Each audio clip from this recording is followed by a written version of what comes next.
On today's episode of the Concussion Nerds podcast, we're talking about a topic that doesn't get a lot of attention when we're on a concussion healing journey. And it's a topic that became very evident in our mini school call this past week, how important it is that we're having. And so on today's episode of the Concussion Nerds podcast, we are talking intimacy and sex when living with PCS and how we approach this and how we can still have this a part of our lives. I hope you enjoy the episode. All right, friends, welcome back. Oh, if you've been here and you've been listening to these podcasts in order, you will have just listened to so many episodes with the amazing guests that are going to be joining us in our upcoming virtual summit on September 21st and 22nd. And there have been some amazing stories, some amazing shares, some amazing knowledge. And if you haven't already registered for the summit, jump below to the show notes. The link is there. Come join us. There is free and VIP passes for those of you that are on a healing journey and for clinicians who are ready to go deeper in this holistic approach to concussion. Now, I got asked by someone not too long ago how, when we look at persistent concussion, how we look at things differently. And you hear me use the term holistic approach a lot, but really you'll also hear me use the term, we look at the whole person. We look at the different factors in their life that are important. We look at the elements that bring someone joy or that someone wants to explore so that they can still have an element of living life while on this journey and rehab doesn't become life. And one of those topics that we've talked about in my more small group coaching sessions more than once at this point, because it always comes up, is the topic of intimacy and sex.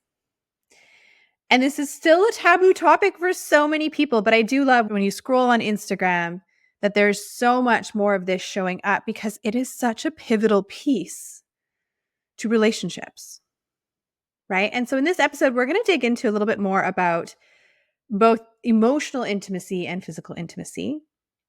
You know, some of the concerns that came up in our mini school call this past week with people on a journey was the fact that from a physical sense, right, they're so symptomatic, and that the thought of having an orgasm and pushing them over the edge of those symptoms just makes it not want to happen, right? We talked about how since the concussion, libido is non-existent and there's just zero interest. And then the challenge of that when you have a partner who is not in that same place. We talked about how we start dating again after concussion and what does that look like? And so I'm going to share some of the things that I talked about on this coaching call in the mini school call this last month. And we're also then I'm going to just share some of the feedback and some of the advice from some of the members in this community that I've talked to as well. And so this was one of those calls that it was hilarious because sometimes you just learn a little bit too much about me. But it was also, so there was a lot of laughs. There was a lot of fun on this call because this topic doesn't have to be so serious, right? This should be something that we are comfortable speaking about. And so that is why I'm bringing it to the podcast. I'm going to also pop a disclaimer in here that I'm not a relationship coach. I know some amazing relationship coaches. If this is something that you and your partner want to dive deeper into, I can definitely recommend Loving with Intention. She is phenomenal. Lindsay is a dear friend of mine, and she has so much joy in helping people strengthen and build up and find love and joy in their relationships again. And she does it in this beautiful way. She calls it a love journey. Anyways, if you are with somebody or if you're on your own and you want to look at how you can take care of yourself to then be part of a strong, loving, foundational relationship in the future or currently, and a relationship coach is in your avenue, then by all means, I'm going to tag her below on the notes too so you can see her. She's phenomenal. But we're going to talk about kind of 4 different elements to this podcast today.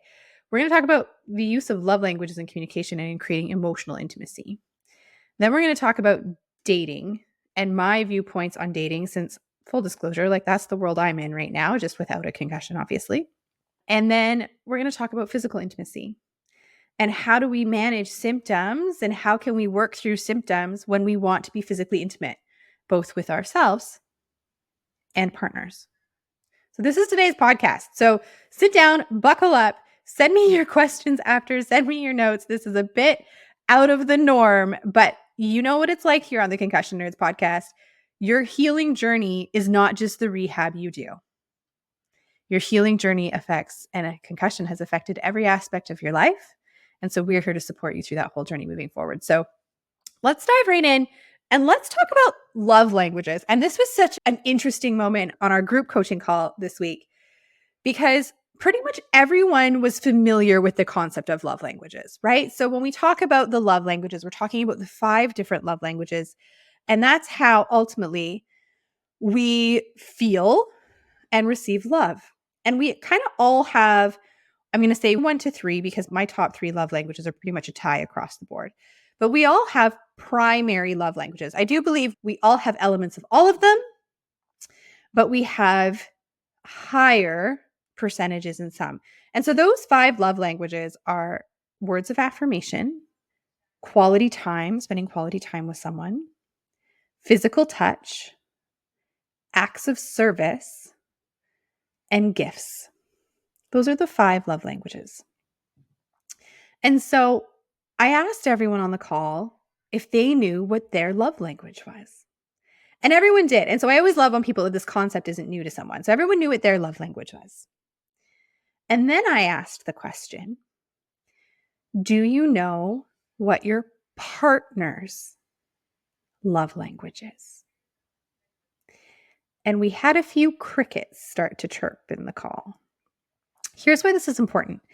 This is something, and I think at a bare minimum, again, relationship coaches will go so much deeper into this, but at a bare minimum, knowing what your love language is and your partner's love language is a powerful tool. And here's why. Imagine, well, one of my love languages is words of affirmation. That is one of the top love languages that I have. Now, for me to feel seen, to feel heard, to feel loved, words of affirmation absolutely need to be a component of the relationship with my partner. But say my partner's love language is acts of service, right? So my partner feels seen and heard and loved when I step in to help with something without needing to be asked, right? When I'm there to support without needing to be told, right? So acts of service might be their love language. Now, it is really easy for us to show love in our own love language, right? Words of affirmation is my love language. It is very easy for me to see something in you that I love and to share that with you, whether it be in a voice note, whether it be in a message, whether it be when we're sitting together and I'm telling you. Words of affirmation is very easy for me to give to somebody else because it is my primary love language. But it's not, and say my make-believe partner here, if my make-believe partner's primary love language is acts of service and I'm pouring words of affirmation into him, it might feel good, but it's not meeting his primary love language. Get where I'm going with this? If his primary love language is acts of service, but the primary way he tries to show me love is through acts of service, I'm like, thank you so much for like helping out with this or whatever it is, but he never pours into me with words of affirmation, I'm going to feel like there's certain needs not being met. So the point of this is the key thing, and this is where communication is so powerful and an easy way to start to do communication, is that understanding your love language and understanding your partner's love language. And then the piece of that is that understanding and learning how we can show our love to our partner through their primary love language, not ours, right? And this might be like, this is dorky Natasha being like, do this as a fun like date thing with your partner, right? So I am a giant dork and I love to do these like cute little things. And it would be like, let's sit down and like, let's each do this quiz. It's like a super short quiz. We'll drop the love languages quiz link below too. Super short quiz. Do your love languages. And then sit down together and share your results. It gives you this result of percentages and it breaks down in way more detail than I'm going to do here into like, what is acts of service? Like, what is words of affirmation? Like, what does this mean? Share those with each other. And then I would encourage you to go a step further and be like, you know what you do for me that I really love? Or like, do you know what you do that just like really lights me up and I just get so excited? And give an example. Because sometimes, particularly if the love languages aren't the same, it can be more challenging to think of something that's not your primary love language. So being able to give context to your partner of saying, when you do this, like, I love it. You give them something tangible that they've already done, that they've already had success around, that you love, that then they can do more of that thing.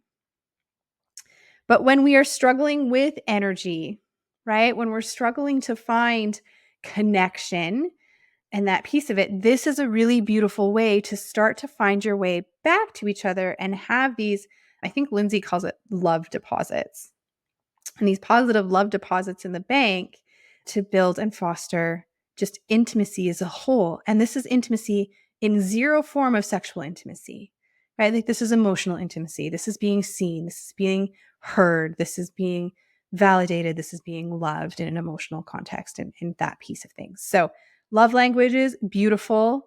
If you don't know your partner's love language, learn it. I'll drop the quiz link below. There is a free quiz, and it's just a fun thing you can do on a date night. Communication, we talk about communication a lot, right? And one of the big things that came up in the coaching call yesterday was, I don't know how to communicate and put into words necessarily what I'm feeling in my body to be able to try to explain that to my partner. Or like when you're starting to date somebody, I don't know how to put into words this element of things. And so for me, it's a piece of twofold. And I've done this with couples before just to help the partner better understand what PCS is and how that can impact someone's life and thus how that can impact a partnership. And so, because it sounds different and can come across different when it's coming from someone else sometimes than from yourself, right? We all know that. And so, obviously sharing what you can share, but then sometimes bringing that third party in to say, hey, like, here to support you guys, but more like, I just want to give you some knowledge and some tools and some education on like what PCS is. And I've done this before, and I pull out my iPad and I draw my battery diagram to talk about energy conservation and like all those things just to help get a greater understanding of PCS as a whole for the partner. And then we talk about things like, maybe you don't have to regurgitate all your symptoms every day, but like things like code words can be really powerful too, right? So if you are feeling something in the mood or you want to do something, you have a code word that you just give that insight. Because the challenge, I think, sometimes is when you haven't been intimate with someone for a while, sometimes it's tricky to know, like, do they want to? Should I take the lead? Like that piece of things, right?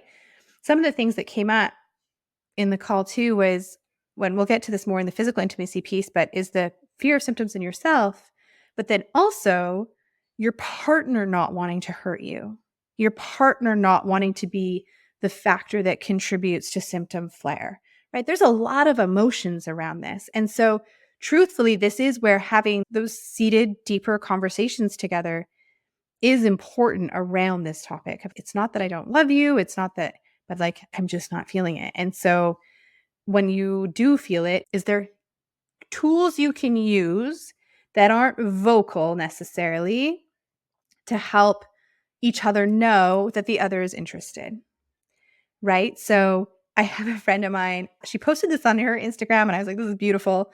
They turned out the lights in their bedside tables, I think it was, to the LED, to the ones that you can change the colors of the lights. And so when one of them is feeling a little frisky or feeling like they want to have some intimacy or feeling like they're in the mood, they just change the light color in the bedside table to it. They have it's like blue is their color. So they change that light color to blue. And then so the other person knows that if they are in a place that they want to explore that together, that their partner is ready. Right? So there can be other communication tools to help share the message without it needing to be words as well. Okay. This is like super high level on where our coaching call went. So you guys all know I try to keep these podcasts around 30 minutes. So we're going to move into dating. And beautiful question came up in the coaching call. Beautiful question. So this coaching call I'm talking about repeatedly, by the way. So this is Concussion Mini School. So this is my membership and free coaching call I do every month for individuals on a concussion healing journey. Okay. So we'll drop the link for this. There's lots of links to this on this episode. We'll drop the link below for this too. But Mini School, it's a month-to-month membership. You have a video library of all these different topics that we talk about. You get an extra small group coaching call with me every month. And then we do our free Mini School call once a month as well. So if that interests you and you're listening to this, reach out to me on Instagram, send me a message, or just drop it into the link below. But dating came up, right? So we know concussion does not happen to any specific age range, right? You can be a kid, you can be in your 20s, you can be in your 30s, 40s, 50s, 60s, 70s, 80s, 90s. Not any age range is immune and doesn't have risk of having a concussion.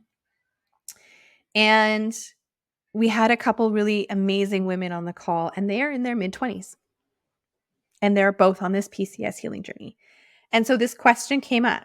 Do I have to wait until I'm better or till I'm further along in my recovery journey to date? And I said, I don't know if this is going to be the standard answer or what everyone would tell you, but my answer is going to be no. No, you don't. Now I'm going to say with caveats here. So there is something so powerful in relationship. A relationship can be incredibly healing without that being the intention of it. Now, right? It's like there's certain people, whether it be friends or family members, that you spend time with sometimes that just fill your cup, right? There are ways that people will show up and hold space for you that helps you redefine and re-see your value and your worth.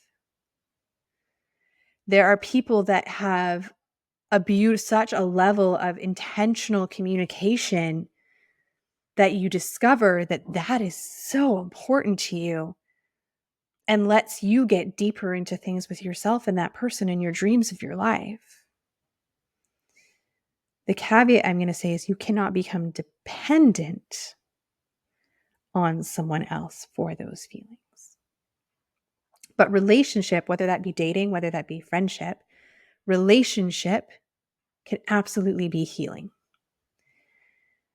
When we look at dating, again, this was a little bit of going into my current world minus the symptoms. Dating can be hard.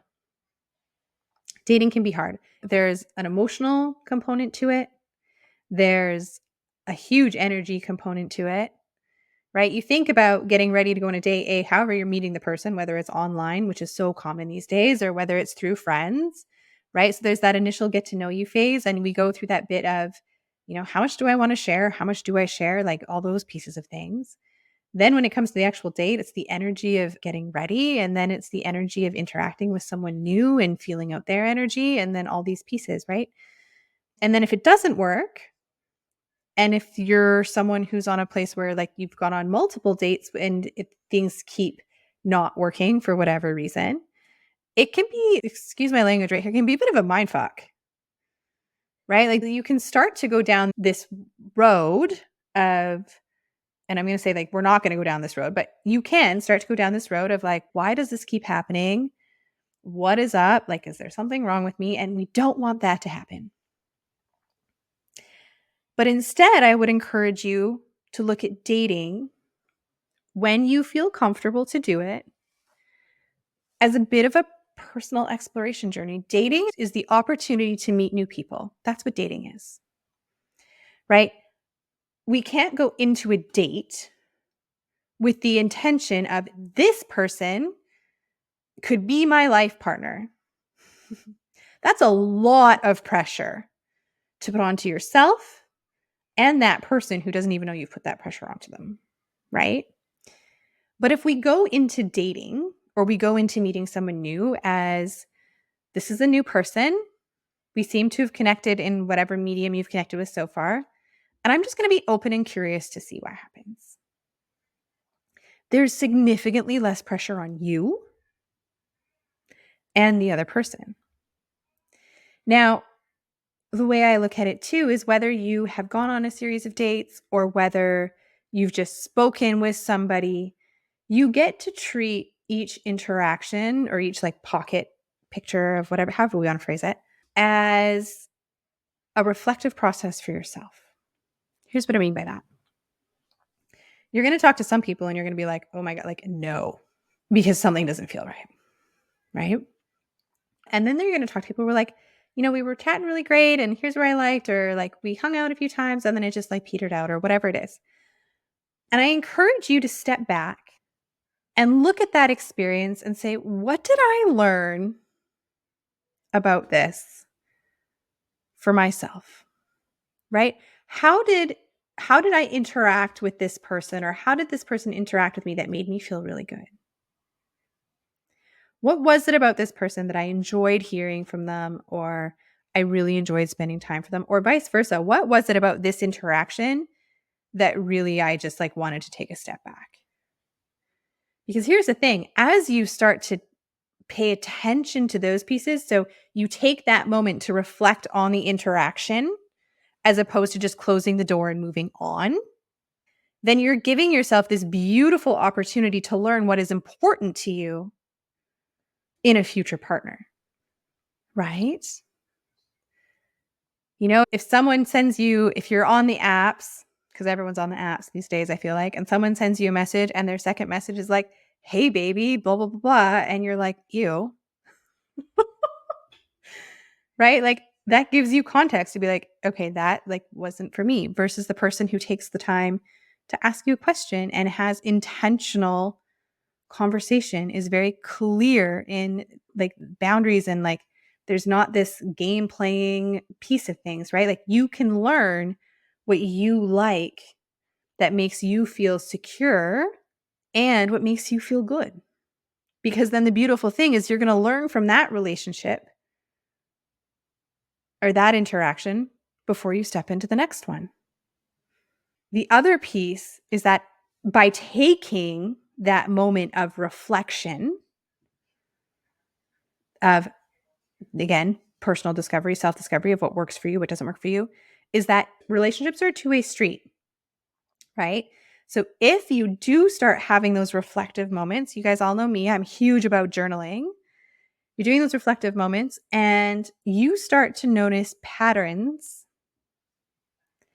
in these interactions, both in how you're showing up or your behavior or your response or the type of person you're constantly being attracted to and then it's not working for. So if you start to notice patterns, then that provides you an opportunity to be like, maybe there's something a little bit deeper here that I need to explore for myself.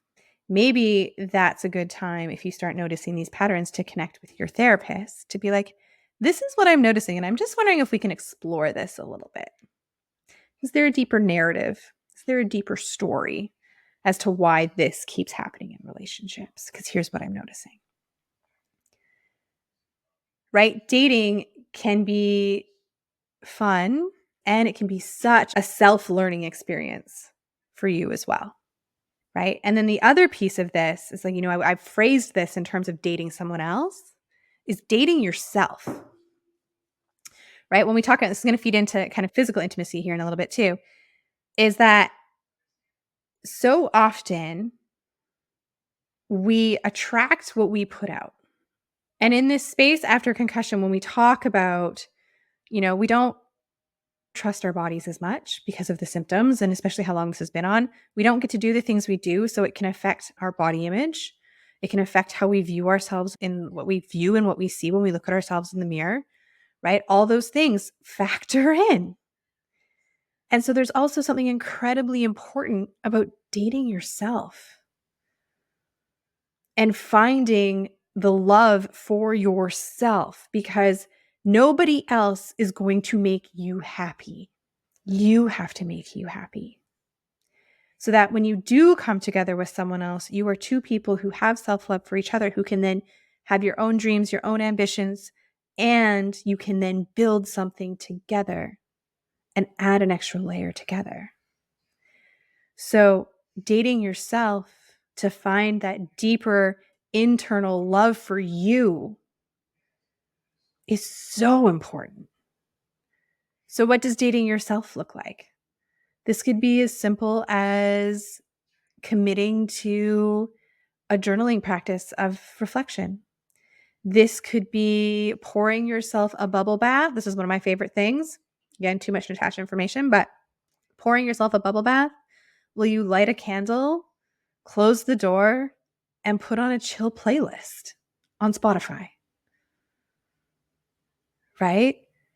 It could be making yourself a delicious dinner. I remember this story. I took myself on a date. This is a true story here.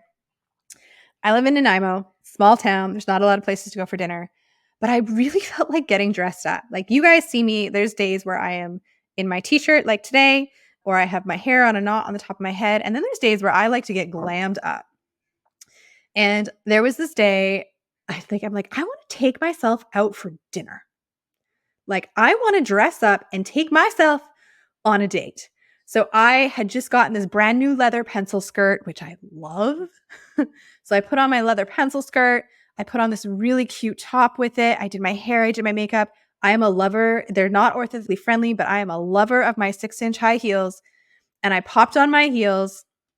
I put my journal in my purse and I took myself out to dinner.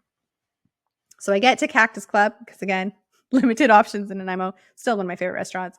Get to Cactus Club in Nanaimo. And I ask for a single table. I'm like, just in the lounge is fine. Just a high top table in the lounge. So I take my table.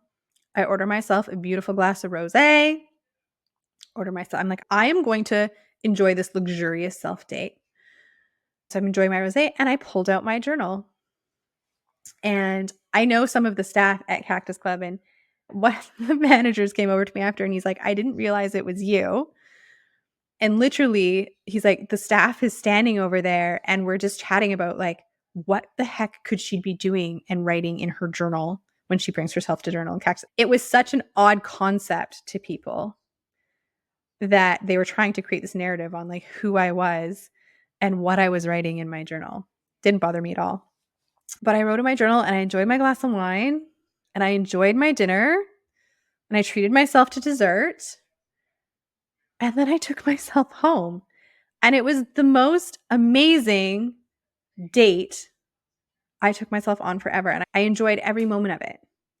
There's so many different ways you can date yourself and so many different ways you can learn about yourself. People always say, I've done the work. The work never stops, never stops. So taking that and prioritizing you so that you can find the love for yourself, dating yourself, trying new things for yourself, whether they don't have to be big things. That is equally as important, in my opinion, as well. Okay, back to dating for a second. How much do you tell your partner or a new person, right? I do not feel like you should ever have to regurgitate your symptoms and all the challenges that you have. But saying to somebody, and again, this is where clarity of communication comes into play too. You know, you can share as much or as little as you want, but you can say to someone, particularly if it's like if you have to get ready for a date and then you feel like you're going to have to recover the next day, just using communication, like energy conservation is something that I need to work on in my life that is important in my life. And so please just know that if you don't hear from me every day, like that's nothing against you. Right? Or it's like I will absolutely text when I can or check in when I can, but just know that that's like I need space for myself or that sort of thing. Like so just being very clear on those expectations. I got a text message once from somebody that just said, "Hey, just so you know, like I'm heading out of town and I disconnect when I'm out of town and I don't have cell service. So like please don't misinterpret not hearing from me, like blah blah blah." And I was like, "Perfect. Clarity, intentional communication, that makes me one happy girl." So just having that in the back of your mind when you're starting to date someone, do not feel like you have to regurgitate your story or every symptom you have. but sharing what needs to be shared to create that safety, right? Safety is key, and trust. We are working on creating a little opt-in for you guys on something that you can give partners to help understand PCS more and how that might show up in relationship. So that'll be a free download as soon as we get that done for you. Okay, physical intimacy. It's important. So there's kind of two ways we're going to talk about this. So one of the big things that comes up with this is individuals were sharing that they shy away from having physical intimacy because of the sensory overwhelm that can come. And then an orgasm is a very powerful sensory experience that then puts them into a huge flare up. Okay. So fully understandable as to why you're not going to do this. What I say is that if this is a piece that you're working through, is that it can engage in the act of like physical touch and sex, but they can't orgasm. And so for me, when I think about these elements, first of all, in order to orgasm, like you need to feel safe, right? You need to be able to let go and surrender and trust either in yourself or with your partner. So if you can't orgasm, then, and again, this is from a non-relationship, non-sex therapist point of view. This is just with working with clients and things like that, is that maybe you actually need to start with yourself and finding trust in yourself and safety in yourself and your body first, right? And maybe we need to do that in a completely non-sexual context first altogether, right? So a common exercise that I give a lot of my clients is this exercise called body leads. And we put you in a position where you feel comfortable. So for some people that's sitting to start, some people that's sitting in a chair that kind of surrounds them so they feel like they're in a hug, some people that's standing up. And we pick a song that is in their genre of music that they love. And the whole concept is just to start moving your body as it wants to lead you to move, not where your brain tells you to go. So it starts to get you and drop you back into your body and trusting your body to have that movement, whatever that might be. So maybe you need to start with something like that. From the physical intimacy sense, perhaps you need to start with yourself as well, right? So environment is key, right? Environment and setting can really help shift the state of your nervous system to be in a place of more grounded relaxation so that you can explore this, right? So example that we talked about on the call is set some time in your calendar for you. P.S. If you don't feel like to do this, if you don't actually just designate the time to do it, you're never going to want to do it. So make a date with yourself in your calendar for a time frame that you know the kids aren't going to come barging into the room, that your partner is either not home, or you say like, I'm just going to take 30 minutes to myself in the bedroom, whatever it is. Okay. Make sure that you have uninterrupted time. Put your phone on airplane mode so someone can't buzz in and ring, and set the environment. So what does that need to be for you? Maybe that's dimmed lights. Maybe that's a candle or two. Maybe that's fresh sheets on the bed. Maybe that is a sensual playlist on Spotify. Literally, you can go to Spotify and type sensual playlist and you will have a zillion options, right? Whatever that needs to be for you to set the environment. And then if it is about the sensory stimulation piece, you can explore with self-touch. Now, we had a giggle about this on the call because it's like, remember when you were young and you were dating your young boyfriend and it'd be like they would head straight for the genitals. Let's remember that you have an entire body. Okay. And so starting with self-touch, but you have a whole body to touch, right? Maybe it's your shoulders. Maybe it's your arms. Maybe it's your chest. Maybe it's your stomach. Maybe it's your neck. Maybe it's your legs, right? Here's the beautiful thing with touch. Self-touch is always going to be perceived as less intense than someone else touching you. So if one of your concerns is that the sensory stimulation and overstimulation of touch in the act of physical intimacy and sex is too much, then starting with self-touch is a really great place to start. This is why you can't tickle yourself, right? Physiologically, your self-touch is perceived as significantly less than someone else's. And your self-touch, you are in control, right? You know exactly where you're going to touch, you know the pressure you're going to touch with, all those different things. And so maybe you just start with that, right? We talked about bringing in different textures as well, right? So you can use your hands, you can use pressure, you can use other things, you can use feathers. We went into conversation, right? But starting with physical touch for yourself, that might be step one. With your partner, when you feel safe doing that with yourself, then maybe that is actually also how you start with your partner,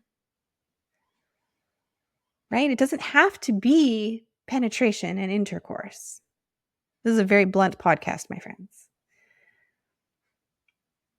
right? Maybe it is time together in the bedroom, setting the scene, and truly just starting with touch.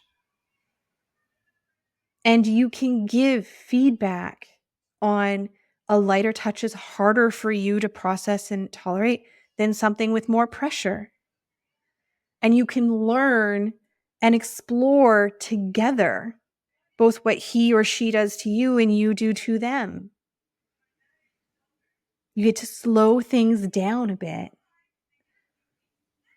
and learn about yourself and your partner. When you feel like you're at a level of wanting to have more and you want to start to look towards orgasm too and all those pieces, then again, you can build up to it. When it comes to using things like toys, vibration is an incredibly powerful stimulus that can be great. But when you're looking at toys, maybe you look at things that have options as opposed to the one that is this insanely strong vibratory toy, right? So you start to build these things up. Now, if you're at a point where you're ready for sex, then you can absolutely have that discussion with your client of, if you're someone that struggles with POTS, and so being vertical is challenging for you, then maybe you play with positions where you're on your back or your stomach or your side. So you're laying down, right? Maybe if, as you're building this new and stronger foundation of trust and safety, maybe you need to be the one to lead so that you can feel that safety, so that you can stop things when you need to stop things. Not that you can't stop things anyways, but that you have that control piece. And so maybe you need to lead in the beginning. If you're somebody that struggles with a lot of neck issues, again, like making sure your head's supported, however that needs to be. If you're someone that really struggles with knowing where you are in space, making sure you have something against you, whether if you're standing, maybe there's like a wall or all these different things, right? So there's absolutely strategies you can use and the knowledge of where you're most comfortable when choosing positions, when creating physical intimacy with your partner. And then nothing's perfect. Think of it as a journey of exploration together. You're trying new things. You're going to see what works and what doesn't work. You can get a good laugh out of it if you're like, okay, that was the most awkward thing in the world and we're not doing that again, or let's shift things around, right? Have fun with it and with each other. I'm going to wrap this up because I've gone over my 30-minute allotment that I like to do for you guys. But this is very much every time we do a smaller group coaching call about this topic, the feedback is always, thank you so much for talking about this because it never gets talked about. And I've heard that enough times that I felt the need to bring it to the podcast. So I hope you got some tips out of this one. Again, I am not a sex therapist. I am not a relationship coach. I am not anything. And if you are looking for more in-depth support in this area, please do reach out and let me know, and I can connect you with some of the therapists that I know or that I follow on Instagram or relationship coaches as well. I think this is a topic that needs more discussion, and it doesn't need to hide behind closed doors. All right, my friends, until next week, I will see you very soon. That's today's episode. Thank you so much for tuning in. If you liked what you heard, give us a like, give us a share, give us a tag on Instagram, and please never hesitate to reach out. We love communicating and connecting with you. Until next week, my friends, have a marvelous day.